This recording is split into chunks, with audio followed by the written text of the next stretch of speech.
Hey everyone, Power Stars here with another Chili Peppers review. Today we're discussing their critically acclaimed 1999 album, Californication. Now, after the Peppers took off with 1991's Blood Sugar Sex Magik, they went on a tour larger than any they had done before. Guitarist John Frusciante was not prepared for this, and, combined with his growing hatred for vocalist Anthony Kiedis, quit the band in the middle of the tour and slipped into heroin over the next 5 years. Peppers recruited Jane's Addiction guitarist Dave Navarro and released One Hot Minute. Maybe I'll talk about that one later. Eventually, it was seen that the Peppers and Navarro were not getting along very well, and the band was on the verge of breaking up. Frusciante, by this point, had gotten himself out of heroin and was in tears when Flea asked if he wanted to rejoin. The resulting album was Californication. Californication opens with the explosive bass riff to Around the World, a single that is easily one of the highlights from the album. After another amazing rocker, Parallel Universe, which, I have to mention, has one of my favorite guitar solos from John Frusciante.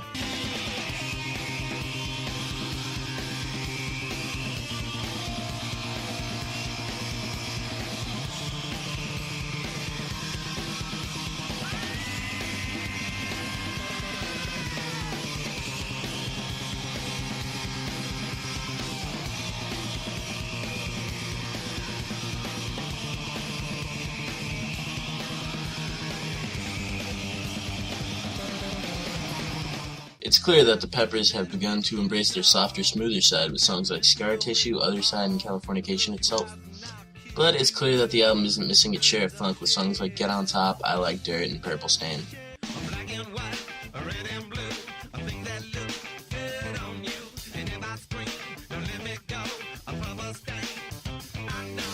Not to mention the wonderful distortion of Easily in Ema Remus.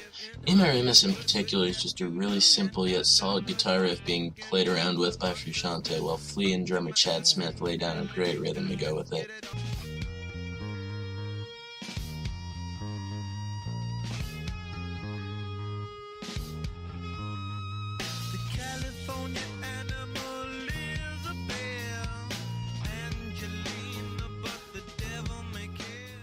While there are some exceptions, most songs on the album, lyrically, deal with the dangerous sex and drug-fueled life of California, Hollywood in particular. The title track, unsurprisingly, is the most obvious example.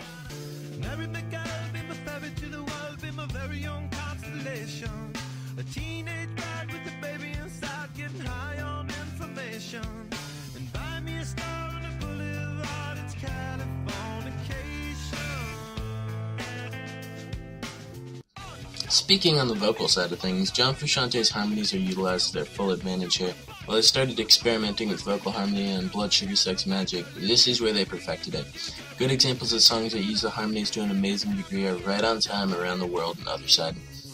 Unfortunately, this is where you get to the huge negative of the album. I mentioned distortion earlier in this review, and while it does work wonders for Parallel Universe, Ema Remus, and the like, there is a glaring problem with it.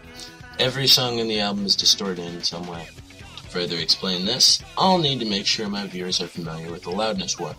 Over time, musicians began wanting their music to be louder so that it would stand out among others. The problem is, everyone was doing this, so eventually those who wanted to compete had to make their music really loud, and those who just wanted to be heard at all in the madness had to crank up their music as well. Problems with this lay in the limits of the digital format of sound. Basically, it can only be so loud without being distorted. When a sound wave reaches its limit, this is called peaking, which is generally considered bad because it's when the distortion begins. The more times the sound wave peaks, the more distorted it is. This is done through a process called compression. Less compressed a sound wave is, the more it moves. Basically, it has more dynamic range, which allows the music to sound more alive, if you will. When a sound file is compressed to the point of little or no dynamic range, the music sounds flatter with less noticeable drums and more distortion. Unfortunately, Californication is one of the albums most infamous for this practice, as usually for albums with this issue, fans can listen to the vinyl edition instead, as analog sound has many differences to digital sound and is thus mastered separately. Sadly, the vinyl has the same issues, but there is an unmastered version floating around if the compression bugs you too much. Personally, for me, it's never noticeable enough for me to cringe or want a different version of the album, but it is a large issue a lot of people have with it, so I figured I'd mention it. Anyway, whatever way you choose to listen to this, CD or vinyl, unmastered or compressed, it's a great experience and one of the Peppers' best albums. Power Stars, out. Peace.